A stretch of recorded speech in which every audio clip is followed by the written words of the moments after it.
നമസ്കാരം. എല്ലാ ദിവസവും രാവിലെ ഏറെക്കുള്ള പ്രീ മാർക്കറ്റ് റിപ്പോർട്ടിലേക്ക് സ്വാഗതം. ഇന്നലെ നമ്മുടെ മാർക്കറ്റ് അതിശക്തമായ ഒരു വി ഷേപ്പ് റിക്കവറിയാണ് നടത്തിയത്. പ്രധാന കാരണം യു എസിൽ നിന്ന് NVIDIA എന്ന് പറയുന്ന സ്റ്റോക്കിൻ്റെ ശക്തമായ ഒരു Q4 റിസൾട്ടും അത് എക്സ്റ്റൻഡ് മാർക്കറ്റ് അവേഴ്സിൽ ഉണ്ടാക്കിയ ഒരു ഇമ്പാക്റ്റുമാണ്. എക്സ്പെക്റ്റ് ചെയ്ത പോലെ തന്നെ US മാർക്കറ്റ് അതിഗംഭീരമായ റാലി നടത്തി. ഇന്ത്യൻ നിഫ്റ്റിയും അതിനോടൊപ്പം തന്നെ ഉയർന്നിട്ടുണ്ട്. നമ്മുടെ മാർക്കറ്റ് ക്ലോസ് ചെയ്തതിന് ശേഷം ഇപ്പോൾ നിലനിൽക്കുന്ന നിഫ്റ്റിയുടെ റേഞ്ച് നമുക്ക് നോക്കാം. നിഫ്റ്റി ഇപ്പോൾ നിൽക്കുന്നത് ഇന്നലത്തെ ക്ലോസിൽ നിന്ന് ഒരു 90 പോയിൻറ്റിന് മുകളിൽ ആണ്. അതായത് ഒരു ഗ്യാപ്പ് അപ്പിലാണ് ഇപ്പോൾ നിഫ്റ്റി നിൽക്കുന്നത്. അത് സ്വാഭാവികമായും 9.15 നമ്മുടെ മാർക്കറ്റിനെ സ്പോട്ടായിട്ട് അഡ്ജസ്റ്റ് ചെയ്യുമ്പോൾ നമുക്കൊരു ഗ്യാപ്പ് അപ്പ് എക്സ്പെക്റ്റ് ചെയ്യാനായിട്ട് സാധിക്കും. ഗ്ലോബൽ മാർക്കറ്റിലെ ഏറ്റവും താഴെ കാണാം നാസ്ഡാക്ക് 460 പോയിൻറ്റ്, ഒരു സിംഗിൾ ഡേ 3%. ഒരു സിംഗിൾ ഡേ നാസ്ഡാക്ക് നടത്തുന്ന ഏറ്റവും വലിയ ഒരു റാലിയിലെ ഒരു ദിവസമായിരുന്നു ഇന്നലെ. 460 പോയിൻറ്റ്. ഡോയുടെ ഒപ്പം തന്നെയാണ് നാസ്ഡാക്ക് ഇന്നലെ റാലി രേഖപ്പെടുത്തിയത്. പോയിൻറ്റിൻ്റെ അടിസ്ഥാനത്തിൽ 456 പോയിൻറ്റ് ഡോ, 1% ഡോ ജോൺസ്, നാസ്ഡാക്ക് ഏകദേശം 3%. ഡോ ഫ്യൂച്ചർ ഇപ്പോൾ ഫ്ലാറ്റാണ്. ഇന്ത്യ വിക്സ് നമ്മൾ ഇന്നലെ കണ്ടു 5% ഇടിഞ്ഞ് 15. ബിറ്റ്കോയിൻ 51,400. യൂറോപ്യൻ മാർക്കറ്റ് എല്ലാം തന്നെ പോസിറ്റീവിൽ ക്ലോസ് ചെയ്തിട്ടുണ്ട്. ഫ്രാൻസ്, UK, ജർമ്മൻ മാർക്കറ്റുകൾ ഇപ്പോൾ ട്രേഡ് ചെയ്യുന്ന നിക്കി ഇപ്പോൾ ആക്ച്വലി ക്ലോസ് ആണ്. കോസ്പി, കൊറിയ, ചൈന, ഓസ്ട്രേലിയ തുടങ്ങിയ മാർക്കറ്റുകളെല്ലാം തന്നെ ട്രേഡ് ചെയ്യുന്നത് ഫ്ലാറ്റാണ്.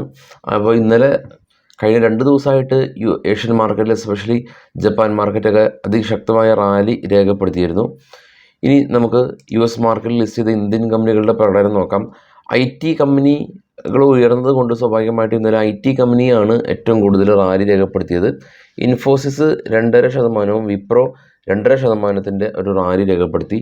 ICICI ബാങ്ക് ഒരു 2%-അടുത്ത് റാലി രേഖപ്പെടുത്തിയെങ്കിൽ കൂടിയും HDFC ADRൽ വലിയ മാറ്റങ്ങളൊന്നും ഉണ്ടാക്കിയില്ല. 0.5% ഒരു റാലി മാത്രമാണ് ഉണ്ടാക്കിയുള്ളൂ. റിലയൻസും ഗ്രീനിൽ ക്ലോസ് ചെയ്തു. ഡോക്ടർ റെഡ്ഡി 1.5% റാലി രേഖപ്പെടുത്തി. US ടെക്നോളജി കമ്പനീസിൽ കാണാം NVIDIA 16% റാലിയാണ് ഉണ്ടാക്കിയത്. ആമസോൺ, ഗൂഗിൾ, ആപ്പിൾ എല്ലാ ടെക്നോളജി കമ്പനീസും വളരെ പോസിറ്റീവായ രീതിയിൽ മൂവ് ചെയ്തിട്ടുണ്ട്. FISന്റെ ഇൻഡെക്സ് ഫ്യൂച്ചറിൽ അവർ 56%-ലേക്ക് അവരുടെ ഷോർട്ട് പൊസിഷൻ കുറച്ച് കൊണ്ടുവന്നിട്ടുണ്ട്.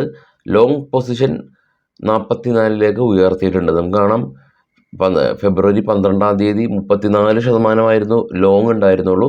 പതിയെ ലോങ് പൊസിഷൻ വർദ്ധിപ്പിക്കുന്നുണ്ട് എന്നുള്ളത് കാണാനായിട്ട് സാധിക്കും. ഇനി നമുക്ക് FISന്റെ ക്യാഷ് മാർക്കറ്റിലുള്ള ആക്ടിവിറ്റീസ് നോക്കാം. ക്യാഷ് മാർക്കറ്റിൽ അവർ ഇന്നലെ 1410 കോടി രൂപക്ക് സെല്ല് നടത്തിയിട്ടുണ്ട്.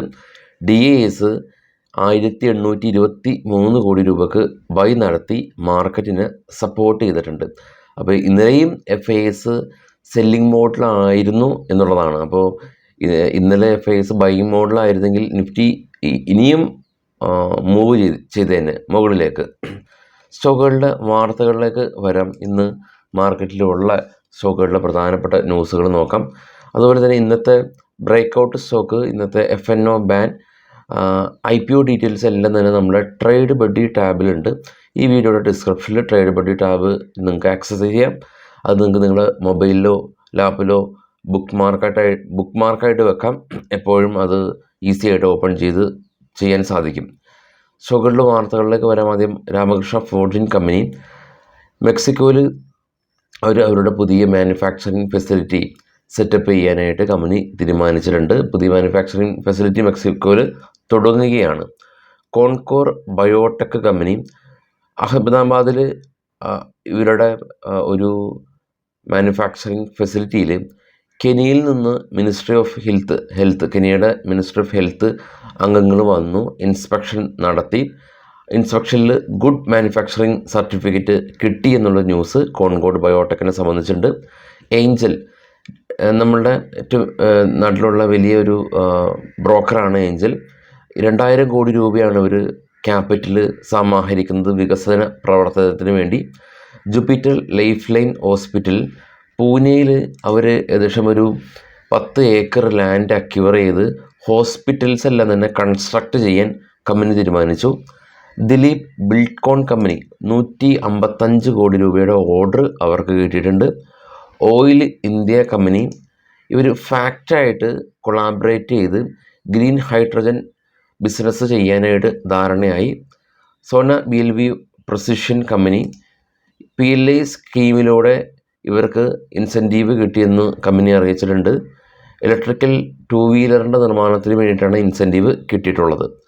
ഒലട്ര ഗ്രീൻ ടെക് കമ്പനി ഏകദേശം 2400 ഇലക്ട്രിക്കൽ ബസ്സിൻ്റെ ഒരു ഓർഡർ 4000 കോടി രൂപ വരുന്ന ഓർഡർ മുംബൈയിലെ അവിടുത്തെ ട്രാൻസ്പോർട്ട് അതോറിറ്റിയുടെ ഭാഗത്തു നിന്ന് കമ്പനിക്ക് ലഭിച്ചു. HCL ടെക് പ്രധാന IT കമ്പനിയാണ്. HCL ടെക് അവർ ഇൻഡൽ എന്ന് പറയുന്ന സെമി കണ്ടക്ടർ ബിസിനസ് ചെയ്യുന്ന കമ്പനിയായിട്ട് സെമി കണ്ടക്ടർ ബിസിനസ് ചെയ്യാനായിട്ട് ഇരു കമ്പനികളും ധാരണയായിട്ടുണ്ട്. M&M രാജ്യത്തിലെ പ്രമുഖ ഓട്ടോമൊബൈൽ സെക്ടറിലുള്ള കമ്പനിയാണ്. അപ്പോൾ ഇവരുടെ സ്കോർപിയോ എല്ലാം തന്നെ പഴയ കാലത്തെ സ്കോർപിയോ ഇവർ അപ്ഗ്രേഡ് ചെയ്ത് ഇറക്കിയിരുന്നു, സ്കോർപിയോ N. അപ്പോൾ ഈ സ്കോർപിയോ Nൽ ഇപ്പോൾ ഒരു ഫേസ് ലിഫ്റ്റ് നടത്തിയിരിക്കുകയാണ്. സ്കോർപിയോ NZ280 എന്ന് പറയുന്ന പുതിയ വേരിയൻറ്റ് 27 ലക്ഷം രൂപ മുതൽ ഇവ അവൈലബിൾ ആണെന്നുള്ള ന്യൂസാണ് M&Mൻ്റെ ഭാഗത്തുനിന്ന് ലഭിക്കുന്നത്. ഇനി ഗ്ലോബൽ മാർക്കറ്റിലേക്ക് വരുമ്പോൾ ഇന്നലെ US PMI ഡേറ്റാസ് എല്ലാം ഉണ്ടായിരുന്നു. വളരെ സാറ്റിസ്ഫൈ ആയിട്ടുള്ള PMI ഡേറ്റയാണ് ഇന്നലെ US നിന്ന് വന്നിട്ടുള്ളത്.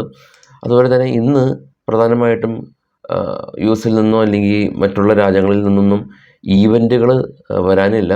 എങ്കിലും യൂറോ ഗ്രൂപ്പിൻ്റെ മീറ്റിംഗ് ഇന്ന് 3:30, അതായത് നമ്മുടെ മാർക്കറ്റ് ക്ലോസ് ചെയ്തതിന് ശേഷം യൂറോ ഗ്രൂപ്പിൻ്റെ മീറ്റിംഗ് ഉണ്ട്. അതുപോലെ തന്നെ ജർമ്മനിയിലെ GDP ഡേറ്റ 12:30 PM, ഇന്ന് 12:30 PM വരും. അപ്പോൾ ഈ 2 ഡേറ്റകളാണ് പ്രധാനമായിട്ടും യൂറോപ്യൻ മാർക്കറ്റിൽ നിന്നുള്ളത്. US മാർക്കറ്റിൽ നിന്ന് ഇന്ന് പ്രധാനപ്പെട്ട ഈവൻറ്റുകളൊന്നും തന്നെ ഇല്ല. ഇന്ത്യൻ മാർക്കറ്റിൽ നിന്നും ഇന്ന് പ്രധാനപ്പെട്ട ഈവൻറ്റുകളൊന്നും തന്നെ ഇല്ല. എങ്കിലും ഇന്ത്യയുടെ വിക്സ് 15 മുകളിൽ തന്നെയാണ് ഉള്ളത്. ഇന്നലെ 4% ഇടിവ് ഇന്ത്യ വിക്സ് ഉണ്ടാക്കിയിട്ടുണ്ട്. ഇതാദ്യമായിട്ടാണ് ഇന്ത്യ വിക്സ് ഒരു വലിയൊരു ഫോള് ഉണ്ടാക്കിയിട്ടുള്ളത്. പക്ഷേ സ്റ്റിൽ ഇന്ത്യ വിക്സ് നിൽക്കുന്നത് അതൊരു 15 മുകളിൽ തന്നെയാണ്. 15.19 എന്ന നിലയിലാണ് ഇന്ത്യ വിക്സിൻ്റെ നിൽപ്പ്.